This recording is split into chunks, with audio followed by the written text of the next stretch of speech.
रोशन आनंद भारत का एक नामचीन अपराध कथा लेखक था जिसे उलझी हुई कहानियां खोजने और लिखने का शौक था। ये शौक कई बार उसे मौत के मुहाने तक लाकर भी खड़ा कर देता था। दिल्ली के थाना क्षेत्र के अधीन घटे ओपन शट केस में ज्यों ही उसने अपनी दखल बनाई, सिलसिलेवार तरीके से हत्याओं का एक दौर सा चल पड़ा जिसका रहस्य अंक 8 से संबंधित था। प्रकृति ने अपराध करने का ठेका किसी खास श्रेणी को नहीं दिया और ना ही उसे श्रेणीबद्ध किया कि अमुक श्रेणी का इंसान अपराध नहीं कर सकते, लेकिन हम श्रेणियां बना ही लेते हैं। ये बातें ली गई हैं 358 पेज की किताब 8 से, जिसे लिखा है लेखक राजीव रोशन ने, जो साहित्य विमर्श प्रकाशन से 2021 में प्रकाशित हुई है। तो करेंगे बुक का पूरा review. I am Radhika and you are watching Bookbars. If you have not subscribed to our channel, please do subscribe and don't forget to press the bell icon so you can get all our updates.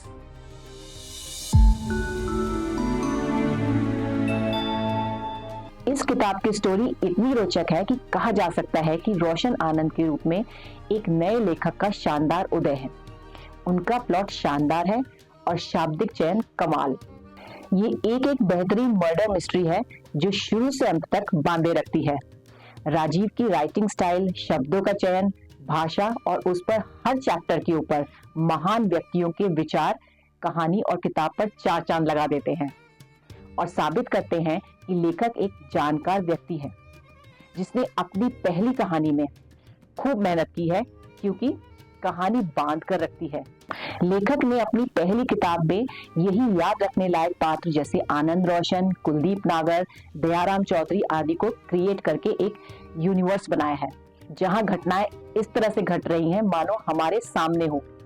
किताब पाठकों का मनोरंजन तो करती है, साथ ही साथ indirectly कुछ गहरी बातें भी हमसे कह जाती है।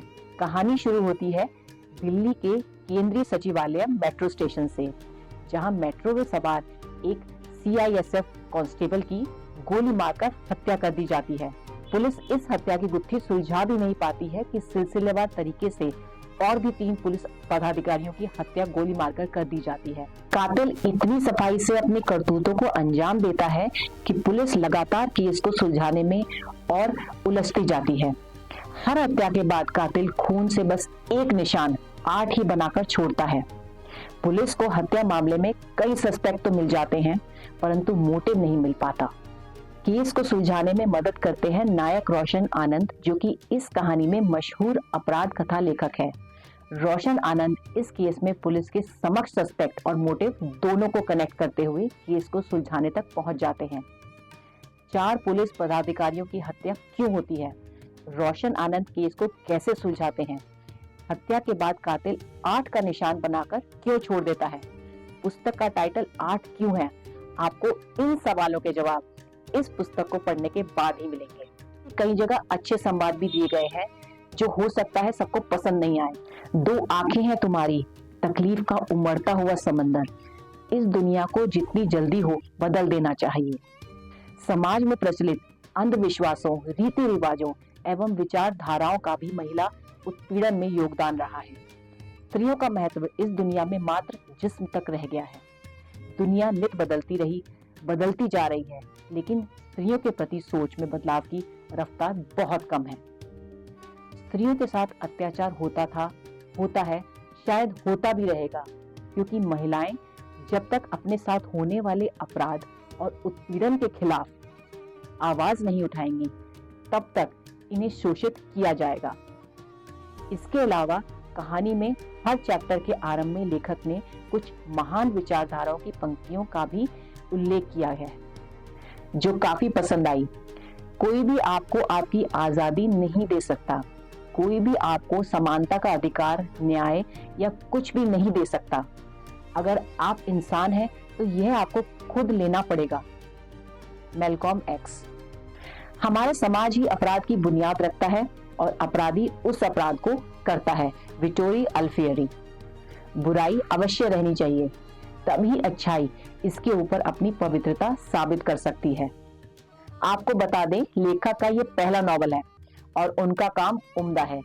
राजीव रोशन एक नौकरी पेशा, शादीशुदा, बाल बच्चेदार समीक्षक, पाठक एवं लेखक हैं। 350 पेज तक फैली कहानी सफलतापूर्वक लिखी गई है। लेखक के लिखने की क्षमता, उनकी कल्पनाशीलता और उनकी मेहनत को अप्रिशिएट किया जाना चाहिए।